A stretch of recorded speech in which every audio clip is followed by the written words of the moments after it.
Okay, and we're live. Good afternoon, everybody. Anu bonjour, Deborah McGregor from York University and Anishinaabe from Whitefish River First Nation. So thank you for joining us this afternoon. I know it's a beautiful day, but this is probably the hottest part of the day where they say don't go outside or you might get burnt. So this is a good opportunity to still learn on an incredibly beautiful day. So thank you for joining us for Indigenous History Month, which is June. We've had Joe Pitawanakwit so far in the Creator's Garden. We have John Johnson, professor at the University of Toronto, talking about history of Toronto and things you can do that are, respecting COVID-19 restrictions so that everyone could be happy. And today we have Sylvia Plain. So I'm just really thrilled she was able to join us. Sylvia, some of you may be familiar with her, and if you go to our website, you can find a wonderful podcast she gave and video from a few years ago. But she is I think one of the ways to describe Sylvia is I think she's making history with the work that she's doing. And in a way, reinscribing and rewriting history through the water walks that she was involved in, like literally walking on the lands and having intimate knowledge of the environments that she went in. She went to the Four Directions Walk, Great Lakes Water Walks with the late grandmother Josephine Mondamin. And now she's expanded to canoe building and how canoe building can also help with nation building. How through this process, there's a revitalization of protocols, how you enter into territories through canoe journeys and through canoe building. She's done wonderful to connect with youth in the communities and to rebuild this knowledge. And she herself is on a learning journey. So I'm just really thrilled that she was here. And I'm looking at a really, probably you'll be seeing it in a few minutes, this really calming, beautiful water, which I'm pretty sure we're all really interested in right now on such a hot day. So before Sylvia takes it away, just another reminder that we have one more event to cap off Indigenous History Month with Dr. Alan Corbier from York University. And he'll be giving a talk on the 30th at 2 p.m., Sources of Anishinaabeg History, Narratives, Archives, and Museum Collections. So if you're interested in this, you can still pay attention. Stay tuned to the Indigenous Environmental Justice Project listserv and Facebook, the social media, and then you'll learn more about how to sign up for that. So yeah, I think that's all I'm going to say, because really everyone signed up for the afternoon to listen to Sylvia Plain, and I hope you enjoy her presentation as much as I know I'm going to. So with that, Sylvia, take it away.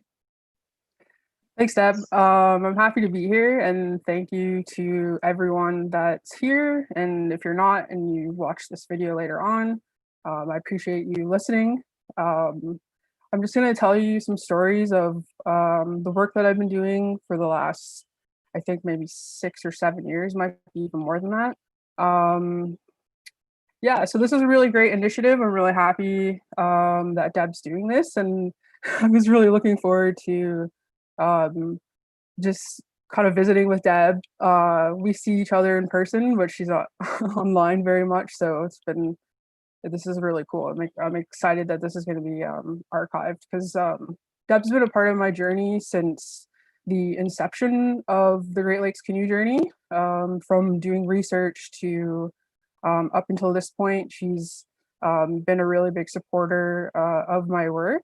And today I'm going to walk through some of the journeys that we've been on the water. As Deb mentioned, there's other archives of talks and podcasts that I've done that explain more detail of our history in terms of its beginnings in research. But we also do just like really cool, we're a grassroots community group.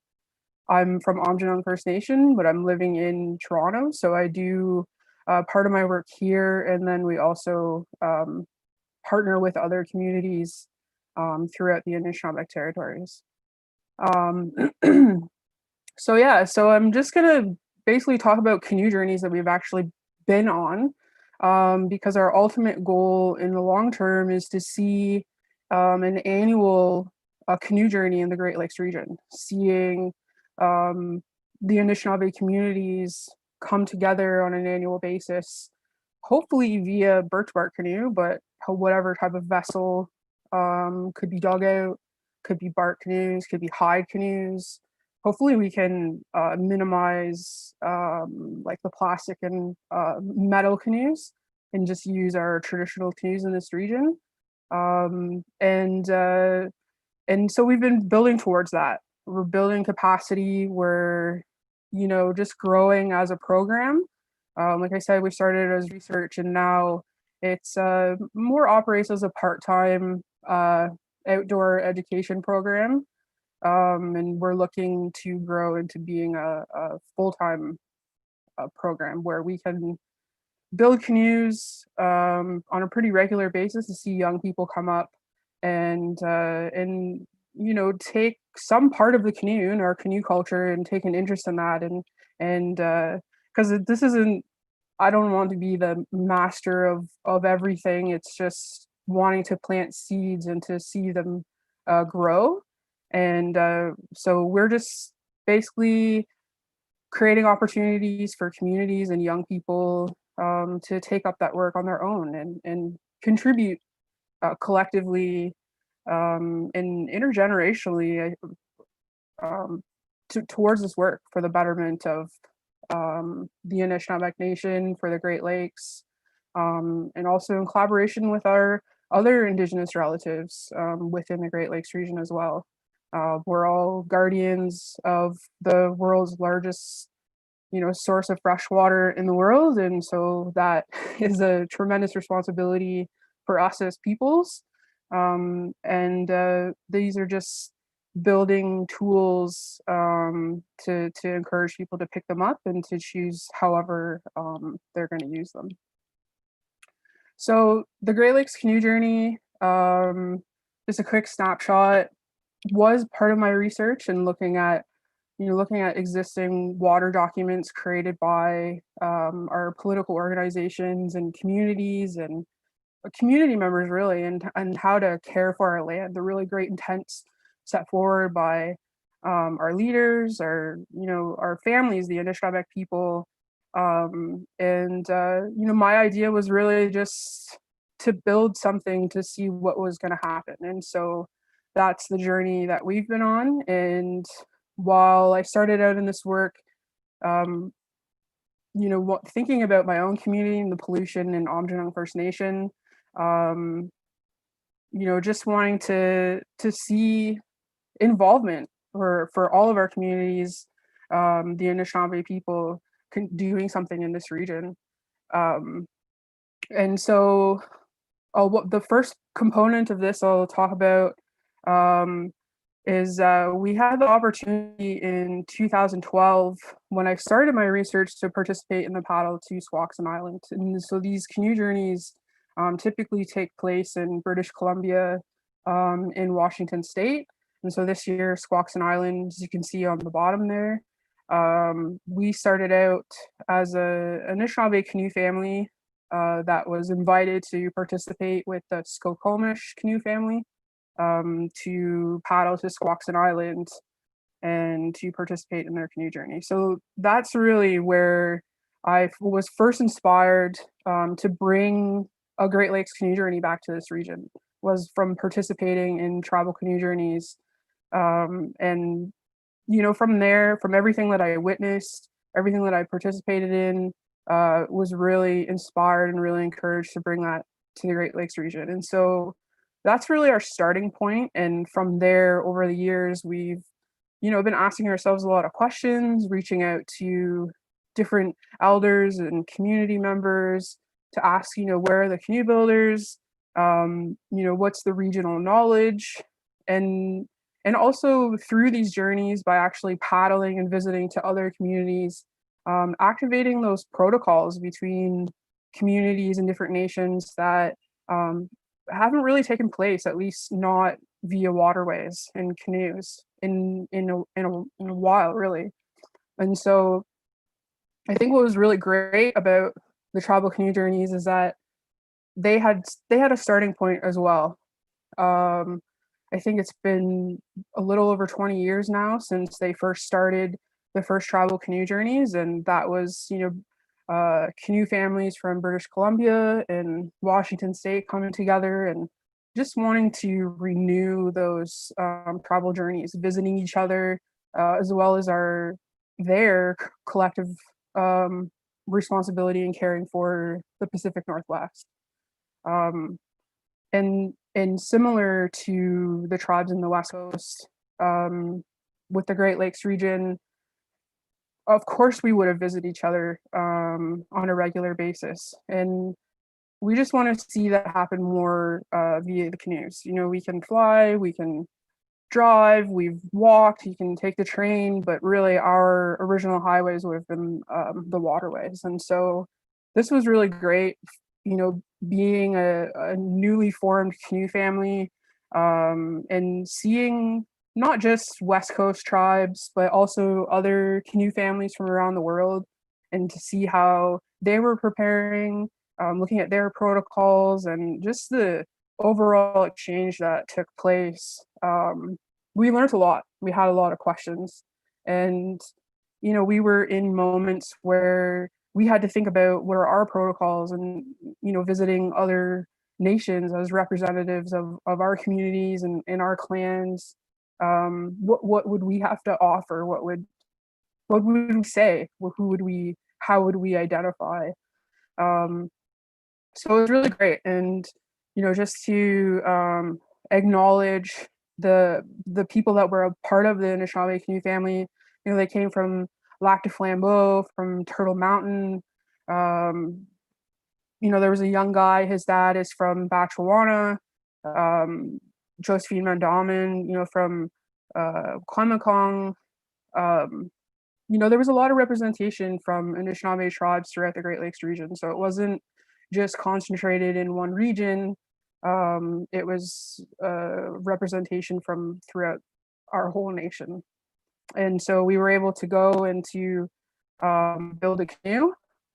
And so this is Wayne Vallier from Lac du Flambeau is the canoe builder that helped us get started on this journey. Him and his son Jeffrey built this canoe, and wanting to acknowledge Tina Kukan from Lac du Flambeau. She pulled together all the funding and really just made all this happen. And so we were able to really just walk into this. And what was also really amazing about this canoe journey was that there were Maori artists in residence as well, living in Skokomish area for the summer. And then, of course, we got to paddle and spend time with the Skokomish canoe family. So that was really unique. It wasn't just us. We were learning beside other canoe families. So our intent with this canoe was to gift this to the Squaxin Island tribe, which we did, because we acknowledged as a canoe family that this was historical, that this was the first time that the Anishinaabe people had participated in tribal canoe journeys since its inception.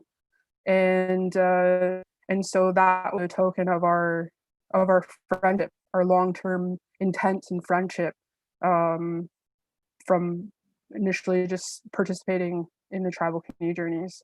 So that canoe is in Squaxin Island. And so, if you ever get a chance to go out there, that canoe's there. Anishinaabe people will be, we have relatives out there now. We have friends. There's a canoe. Should you need to ride somewhere, that canoe's there for you. And those are the relationships that we establish in that region. So this is the background there. That's I think that's the Hood Canal on Skokomish territory. And this particular picture is us naming the canoe, and its name is Anishinaabe. And the reason that why we named that canoe that, because then when we were thinking about, as Anishinaabe people, what we would have to offer to our hosts, you know, everyone had really great ideas and all of our Anishinaabe sources and the gifts, we just piled them in the canoe there, and really it was reflective of everything that we could think of as Anishinaabe people, uh, in an Anishinaabe life, everything that we know, everything we do, our identity. And so we put that all in our canoe. And so that Anishinaabe one represents everything in the life of an Anishinaabe person. Um, so this is Wayne. We're at, we had it shipped over to Tina and Uncle Delbert Miller's house. And we finished the canoe there. And then the last picture that you saw was launched from Hood Canal. So just wanting to acknowledge Wayne because he's a fluent speaker. His community, there are a few canoe builders there, and that is to me very, very special. It's very rare. Each Anishinaabe community has some sort of strength to contribute to our nation, and so a lot of canoe resources and knowledge come out of Lac du Flambeau. So I want to acknowledge him, his work, his family, and his community as well. I think it's called Waswaganing. So yeah, I was able to go out with grandmother Josephine. We had participated the year before in the Mother Earth Water Walk, and so because we drew the water from that Skokomish and kind of Squaxin Island territories, that's why we had received the invitation to come back and participate in tribal canoe journeys. And so Josephine and I were able to stay out there for a month and hang out with the Maoris and the Skokomish and to experience that as a new canoe family, and just to be there as representatives of the Anishinaabe Nation. It was really cool, like we, just being able to spend time with other Anishinaabe people from different parts of our territories was really awesome. We got up every day and we were working away different paddles and different parts of the canoe. So it was awesome. And we also, a lot of exchanges of knowledge was going on between the Skokomish and the Maori people as well. So it was really fulfilling. It was a really awesome experience. So this is us, like you can see in comparison, our very tiny birch bark canoe. I think that one was 14 and a half feet, and you can see the size of the other dugout canoes and the canoe families pulling into the harbor, and where we were greeted by the Squaxin Island tribe. So it was really cool. It was cool for us to see canoes that we have never seen before, but they were equally as excited to see us and our style of canoe and to learn about each other. So, and I just want to mention that there's like communities paddle all the way down from northern BC, southern Alaska, from Oregon. In the year that we went, there was the Shinnecock were there. There were Peruvian canoe families, a couple of Maori canoe families. So as you can tell, I mean, like there's a lot to learn. In the tribal canoe journeys, they take a week out of the month, basically in the summer, and you have an opportunity to share the floor, and people sing. They sing, they share songs and dances and stories. So there's so much learning. It's not just a recreational activity or experience. It's a real nation building exchange that's going on.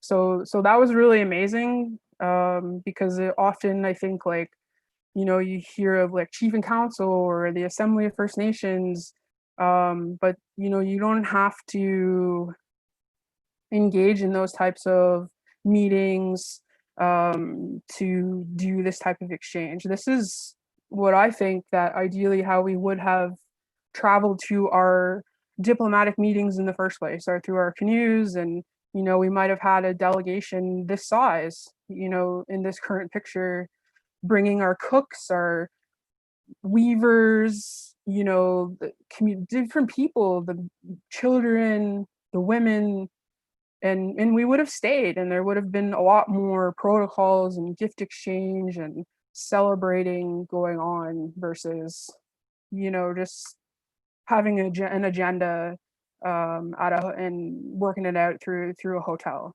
This way is just really, we get to eat the food, they're taking care of us, and there's trading going on as well too. We bring our gifts, and it's an opportunity to. I did all I get my family's gifts from Canoe Journeys, anyway. So there's just a lot of really positive things about Canoe Journeys.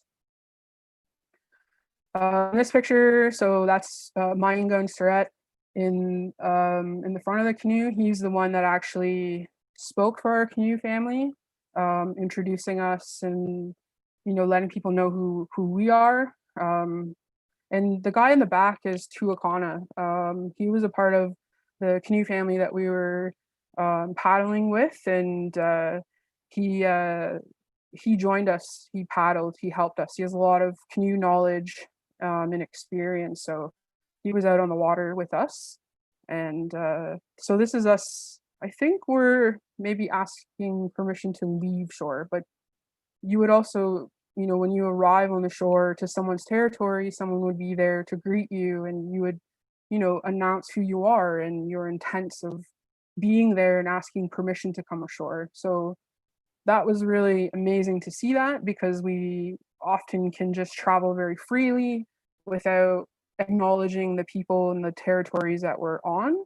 So this is a really much more organic way, in the way that we would have done things in the first place. So as a young person participating in this, of course it's going to influence me. And I think for Maunga, who his mother is from the West Coast, but his dad is Anishinaabe, he is very embedded in canoe culture, as he's been paddling out in tribal canoe journeys since he was a baby. So it's gonna be really awesome to grow with him. He's a young man now. He's a teenager. So I just wanted to show the other canoes. We were able to paddle, like I said, with Skokomish. So the guy with the really cool woven hat is my friend John Smith. He's a canoe builder, carver. He's a fisherman. He has all kinds of really cool skills, and so he helped the Maori canoe family put together this double hull canoe, which is made up of a West Coast style canoe, and Tucky Smith, and I believe Henry they built it's still made of cedar, but it's modeled after a Maori style of canoe. So they lash that together. So that's the canoe that they travel with, and we all paddle together. So I just wanted to show that so you guys can see the different styles of canoes. And so this is John and his crew. Just want to acknowledge him, because as in the tribal canoe journeys, they were growing. A lot of canoe families, communities didn't have canoe builders. And so for the people that did have that experience, they're very in high demand. And so a lot of canoe families that exist today, the canoes have been built by him, as well as other canoe builders. So that's been really important in the strengthening of the tribal canoe journeys. So that's that crew. This is the Maori crew. These guys were from all over, Gisborne, Wellington, I think Auckland. So this is the people that we cruise with. They were awesome, and they have different paddling styles, and tons of star navigation knowledge, sailing knowledge. So I'm always going to be learning from them. So I just wanted to acknowledge them, because they're a huge part of our story, and we're continuing to learn from them, and I'm hoping to visit more and to be able to paddle in single hull canoes and do a little more sailing.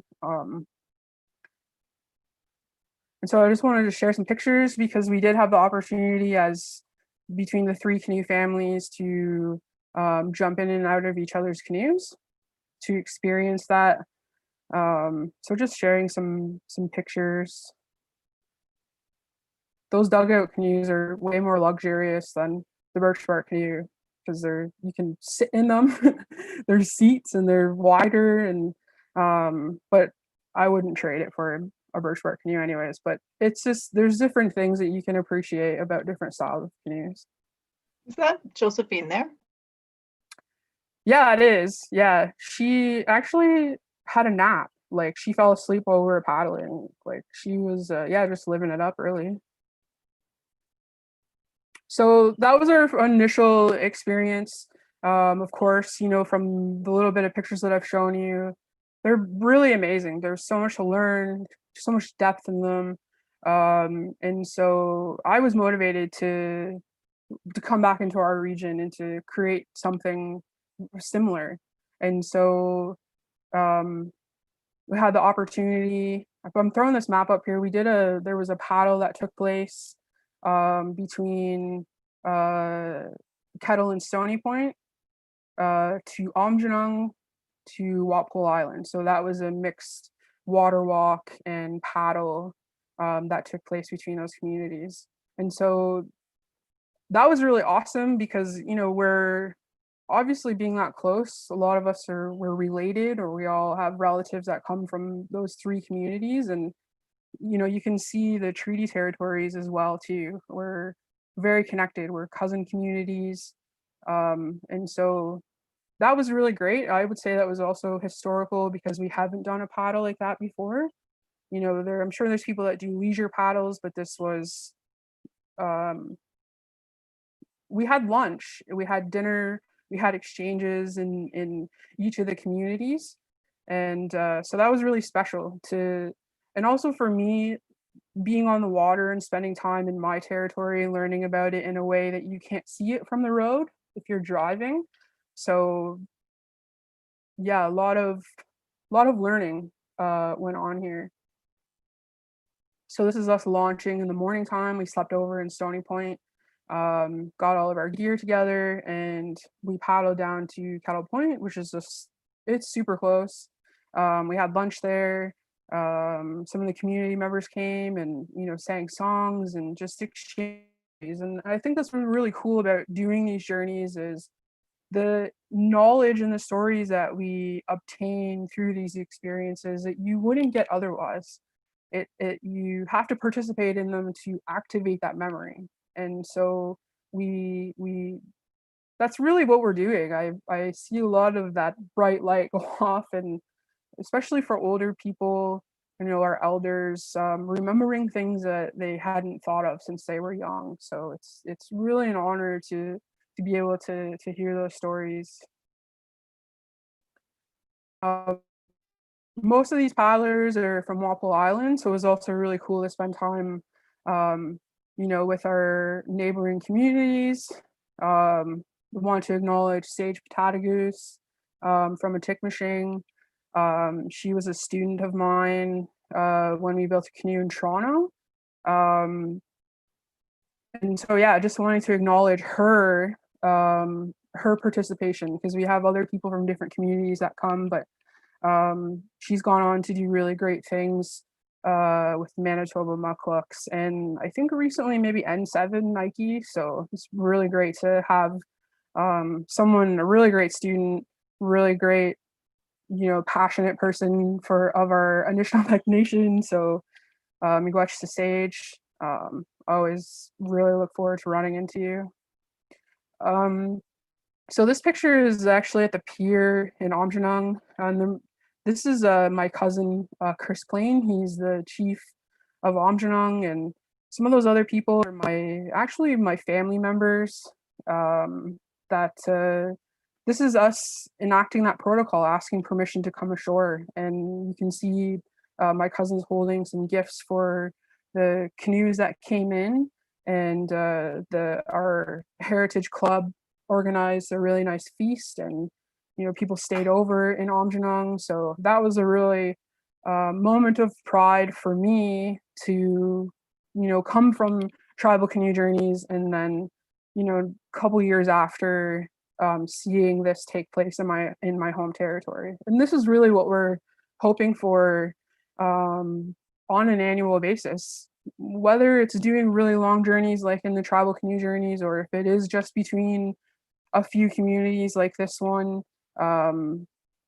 That's a win for all of us. That's us, you know, honoring our roles and responsibilities to our territories, and our honoring our relationships to the other nations, that are beside us, really.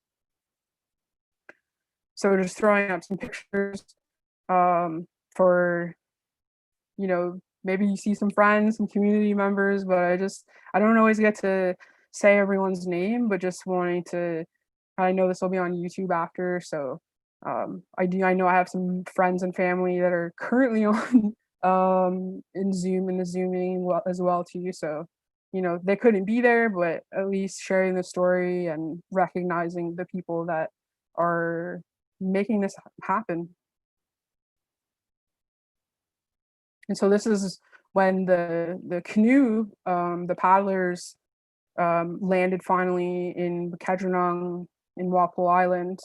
And then eventually the walkers met up with us shortly after, and then there was a community feast that took place, at the Walpole Island Community Center. So that was really awesome. That was, it felt really good. Everything about it was really great. I mean, I hope that we continue to do this again. And I wanted to highlight Walpole because, they built a birch bark canoe, I think in the summer of 2017. So this canoe journey here just ties that all together, and the work that we've been doing side by side. We're not always in contact with each other, but it's really great that they're doing that work, and to know that there's an active, canoe community in that area as we move forward and trying to see an annual Great Lakes Canoe Journey. So in 2013, it was the 400th anniversary of the Turo Wampum, which is a treaty between the Haudenosaunee and the Dutch. So this, the leadership out of Onondaga, and I'm sure, clan mothers and higher up people, I'm sure that they were involved in this as well. I know that, Oren Lyons, was there at, um, the paddling and different ceremonies as well too. So, but they had initiated this, this paddle down the Hudson River. Then they started out from Onondaga and paddled down to, Manhattan. It was a overall, I think, 2-week journey, and there were some representatives, Anishinaabe people, that were able to go. And when we went, we joined in Poughkeepsie, so I think we paddled for maybe 5 or 6 days in total.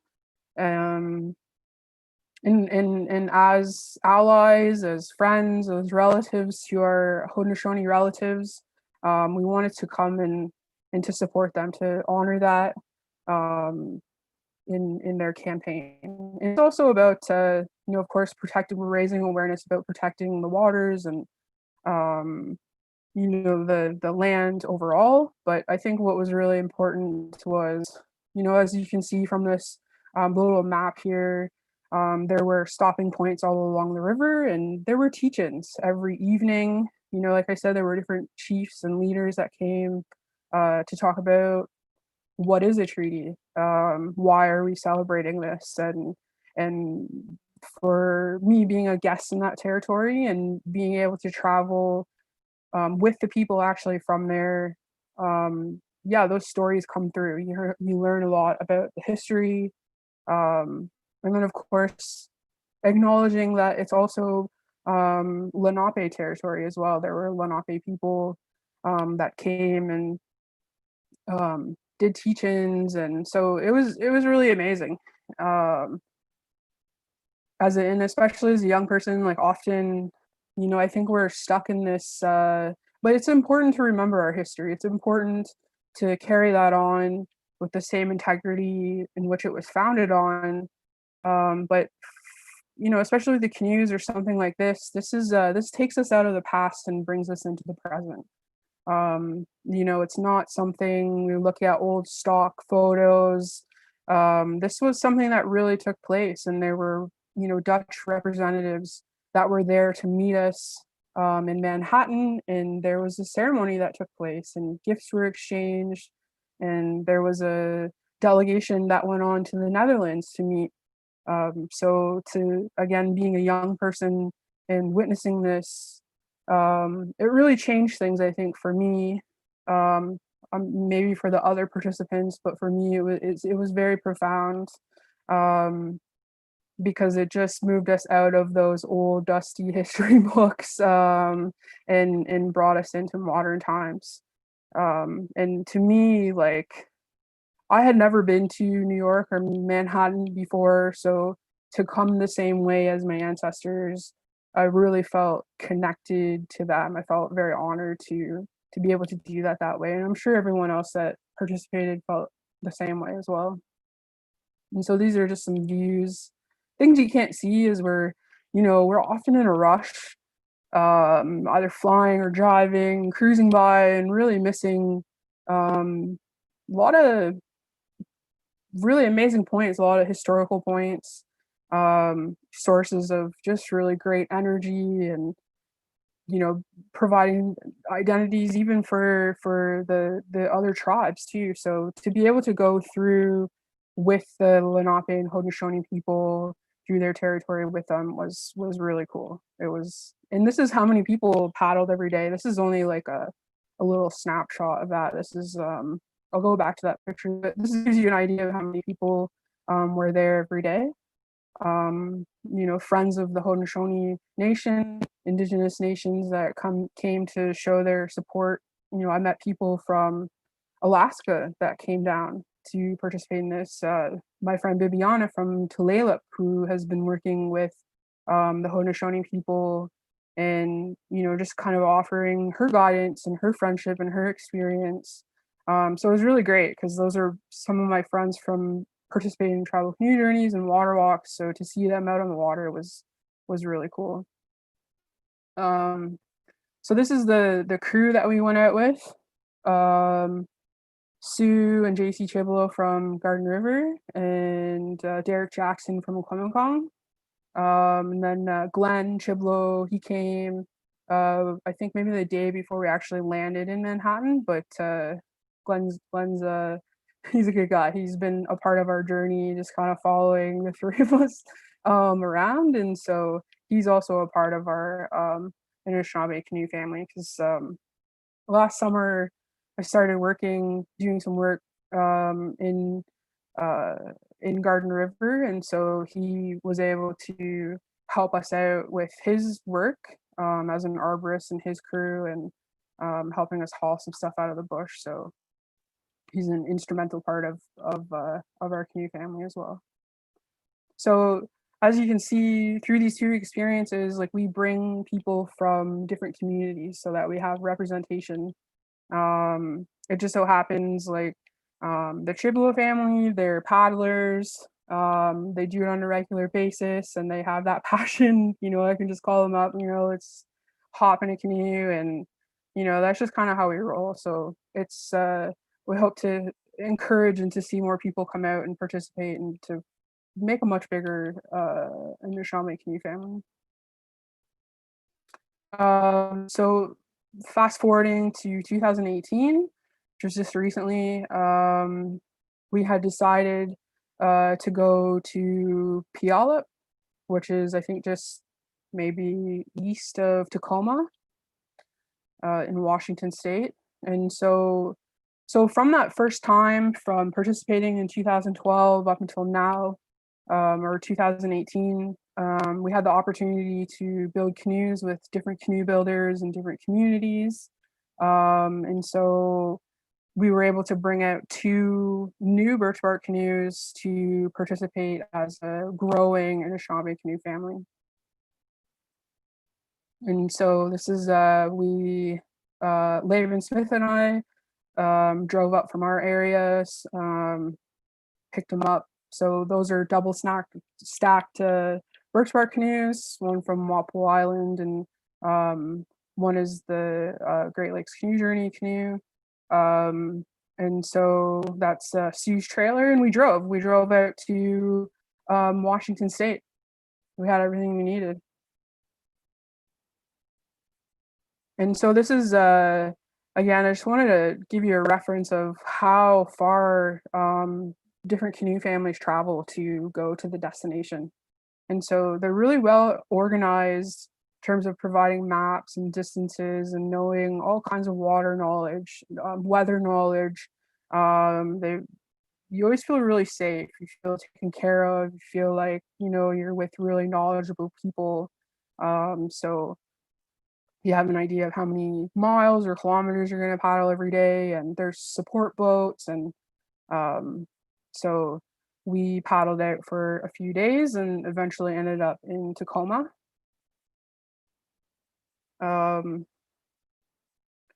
So again, this is the crew here. So there's Laban, Sue, and JC Chiblo. And then, of course, like Tina, we stayed when we first arrived in Skokomish territory. We stayed at Tina and Delbert Miller's home, and then eventually we were able to join up.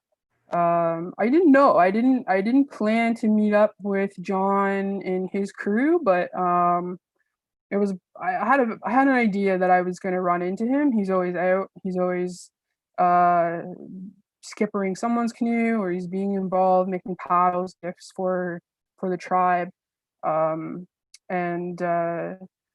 So we ended up meeting up with him and his crew. And what was really cool is that he was actually skippering for Emmett Oliver, who is really instrumental and important in the foundation of the tribal canoe journeys out there. So we were able to jump in their canoes.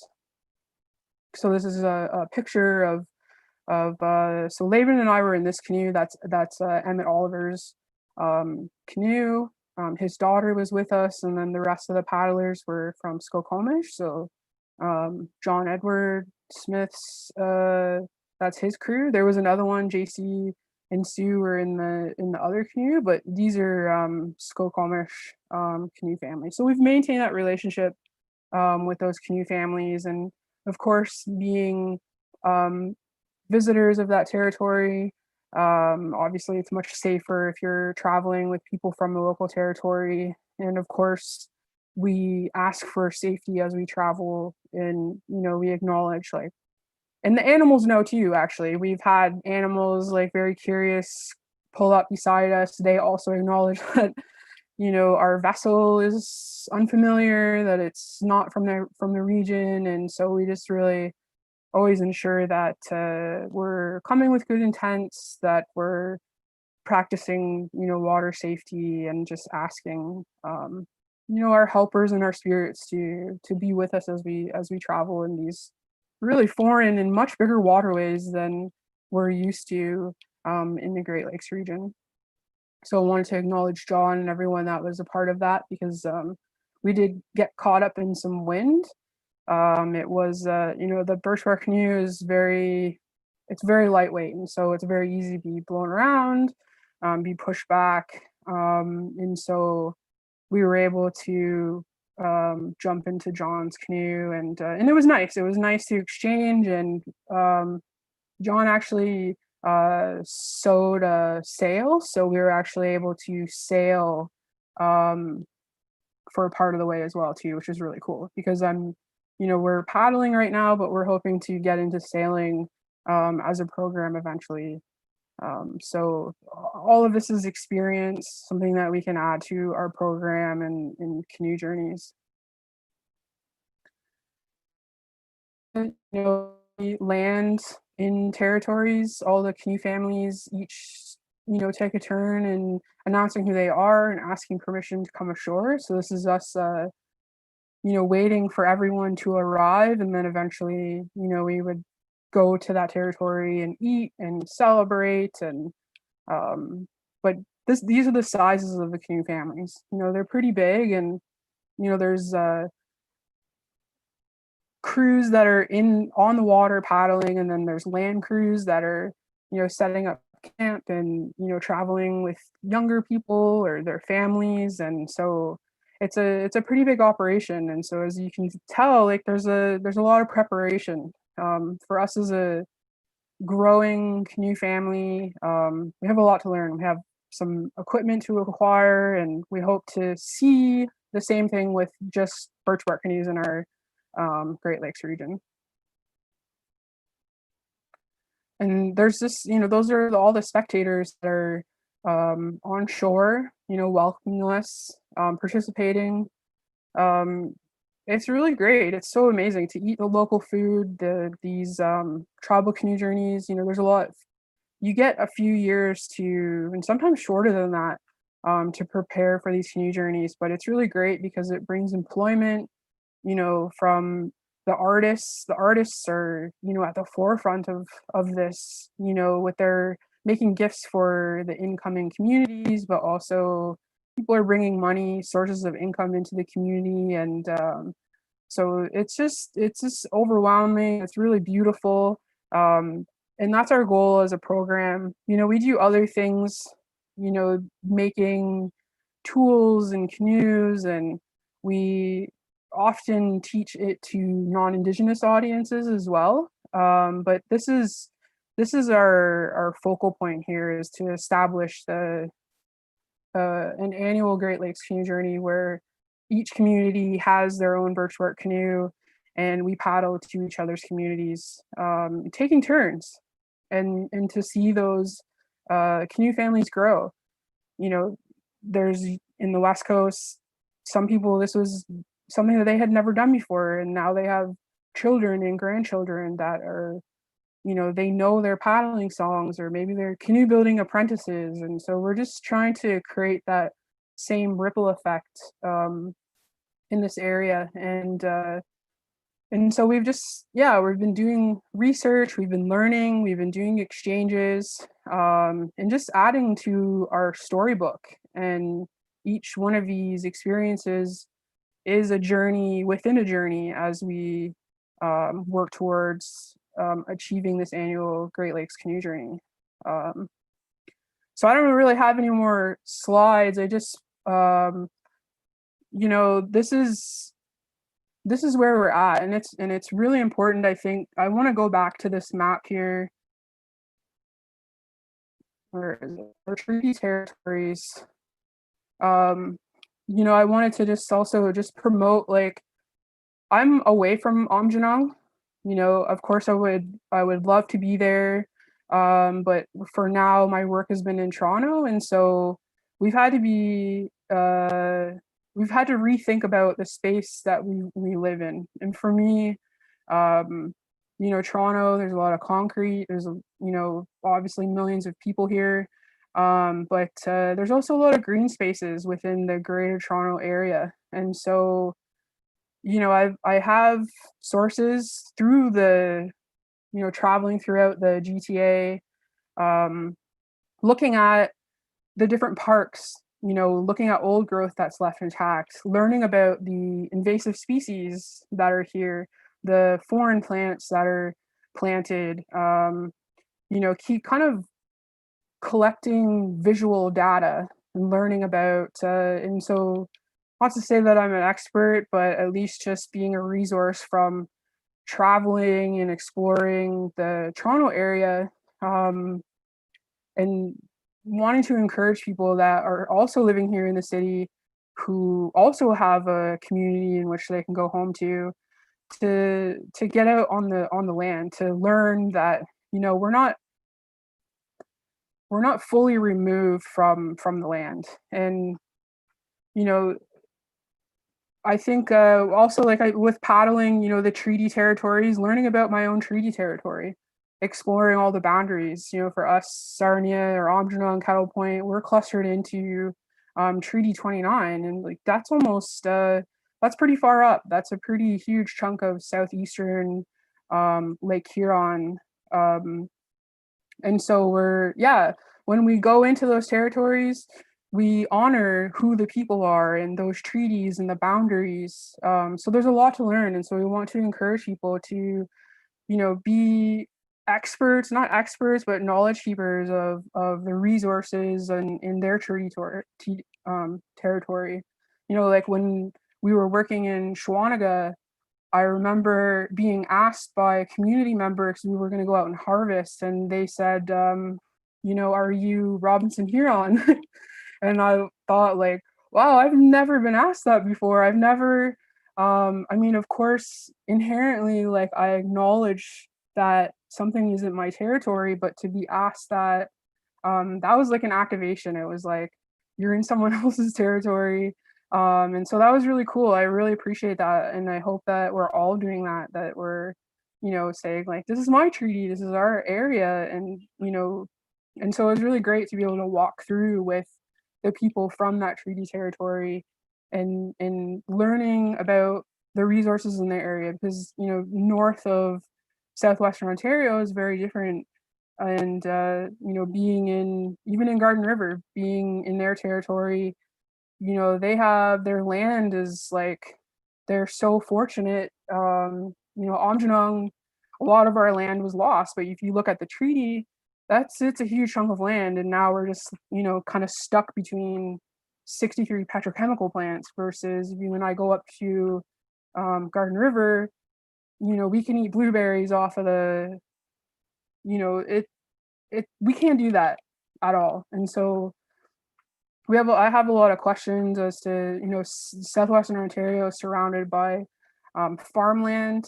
We could be planting trees. We're starting to think about, starting seedlings for birch trees and starting to learn about what do they need in order to thrive, to get back to, having a lot of birch trees, healthy birch trees. We see a lot of like really small ones, but yeah, I just wanted to acknowledge that and to encourage people, if you just to walk your territory, scan it out and get to know. Like, I feel like I know from walking through Garden River, I know a little bit about it. I know there's some where different trees are and I don't know a whole lot of it, but it was still, I'm really appreciative to be able to go through and to learn more about the larger overall Anishinaabe territories. I think that's really important as someone that, serves our community, that hopes it can continue to contribute. I think it's important that, that's why it's important with the canoe journeys for us to visit each other, to get to know that, to honor those treaties. So that's our work right now. I'm actively looking at green spaces in the city. I hope to talk more with the city of Toronto to see them, plant native species to this area. For people that do gardening, like, stop planting things that don't belong here. There's a lot of things that we can do. There's a lot of work. And so this is just one tiny component that I'm contributing to. And I just hope people, we can paddle together. We can build a canoe, we can make paddles, we can exchange stories, we can visit one another, and to do that through our canoe culture. Because, we were very, very strong canoe people. A lot of our canoes were either destroyed or, they're in private collections or museums, and we want to see that not happen anymore. We want to see the canoes in our communities, to see that knowledge activated, because the canoe is the ultimate teacher. I'm a facilitator of its work. I go where it wants to teach. I'm governed by the seasons of that, the different parts of its body. And I'm just someone that has accepted to do that work, and I'm passionate about the Anishinaabe people, and so this is my contribution, and so that's the journey that we've been on. And from, like, I acknowledge Deb and all the people in those pictures, and I know it'll continue to grow. I know that we'll grow as the Anishinaabe Nation, to activate our relationships you can see down there, like the Lenape have always lived by us, the Oneida have lived by us, um, Potawatomis to the west of us. Um, there's a lot of nation building that can happen. We are doing it in other ways, but it'd be great to see it on through canoes in our original waterways. Um, so I'll just stop there.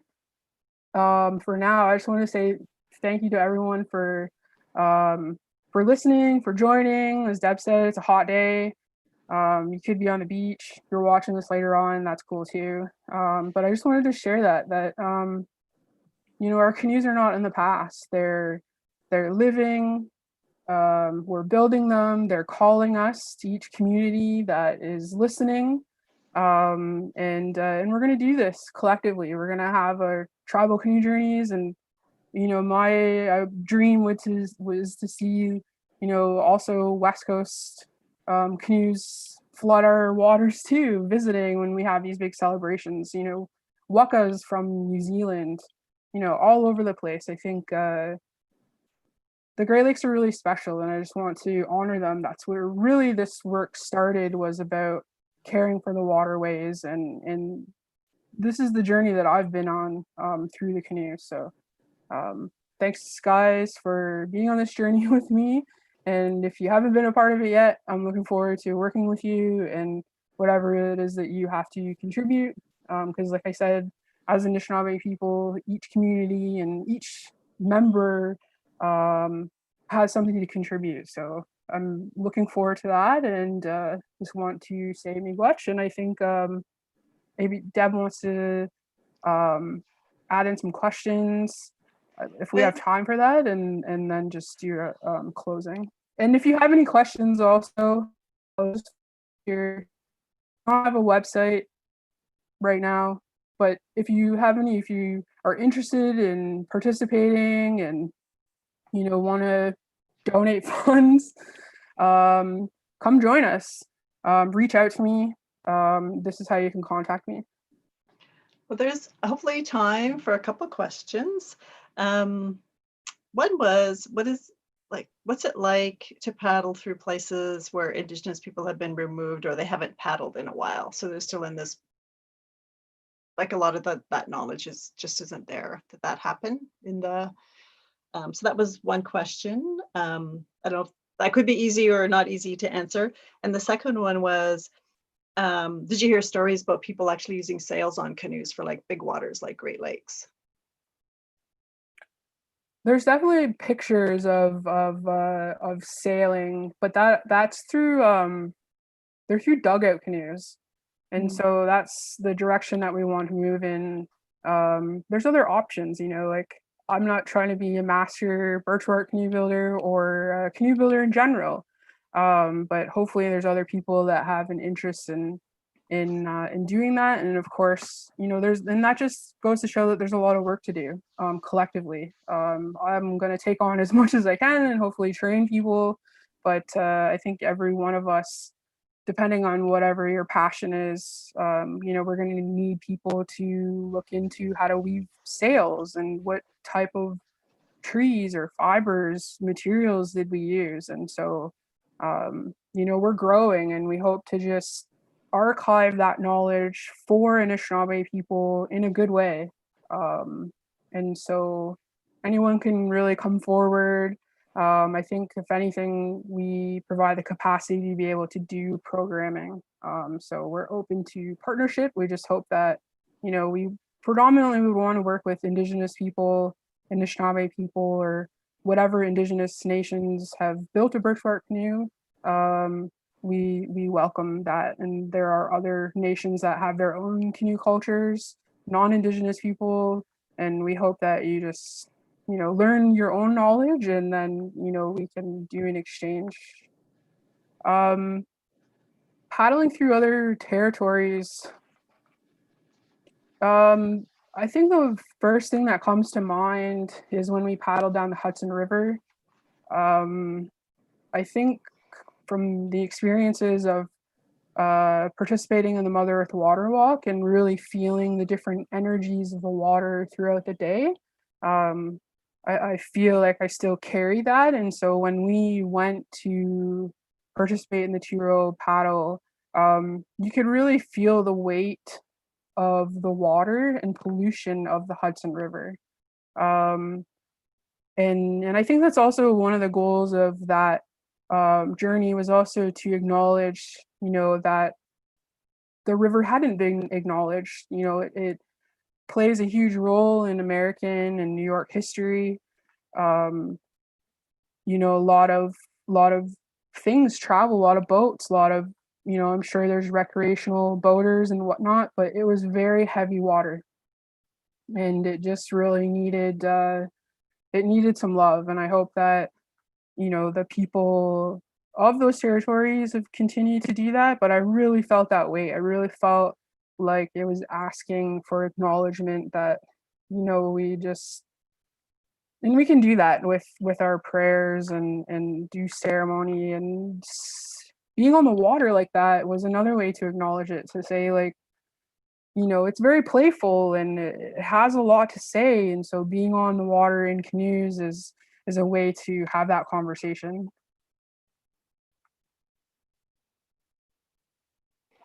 That's great, Sylvia. And I also think I just love how you ended that on love, um, acknowledgement for the waters and love, and just the immense ecological environmental knowledge that people learn and potentially have to exchange and share, like the star knowledge that people would need in order to navigate, because you may not have the landforms to do that, right? So you have to relearning protocols for diplomacy and governance or political relationships through treaty, or even as an Indigenous person in another treaty area. So that's really important to recognize that.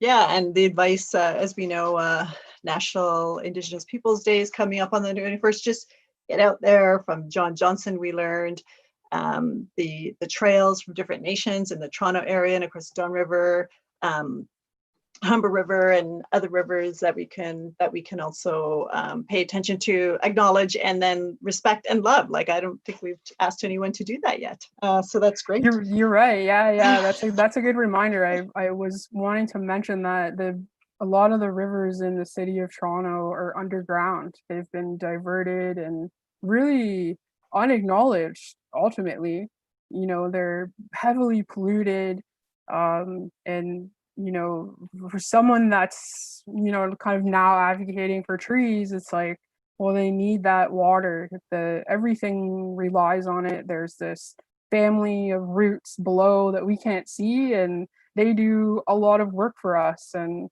we're kind of ungrateful for that. And so we really need to acknowledge that. We need to fix that. No more aesthetics and wanting to please settlers. That's just not the way. It's not sustainable.